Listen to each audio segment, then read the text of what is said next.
আমরা সবাই জিয়ার সেনা, নেত্রী মোদের খালেদা জিয়া, উড়বে এবার বিজয় নিশান, ডাক দিয়েছে তারেক রহমান। টেকনাফ থেকে সুদূর তেঁতুলিয়া, বাংলার ঘরে ঘরে শহীদ জিয়া, গণমানুষের হৃদয় জুড়িয়া, আপসহীন নেত্রী খালেদা জিয়া, আনবো ফিরিয়ে সুদিন আবার, জনতা ফিরে পাবে নিজের অধিকার। দেশটাকে বাঁচাতে লড়বো সবাই একসাথে, বন্ধুরা চলো সবাই দেখা হবে রাজপথে।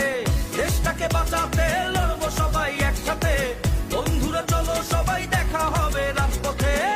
পর্যন্ত দাঁড়িয়ে যাবে, যেখানে সন্ধ্যাবেলা একটা ছেলে যখন জঙ্গলের রাস্তা দিয়ে হেঁটে যাচ্ছিল, তখন জঙ্গলের ভিতর থেকে হঠাৎ করে একটা কালো ছায়া এসে ছেলেটার উপরে হামলা করে, যেটা কিনা এই ভিডিওটাতে আপনারা স্পষ্টভাবেই দেখতে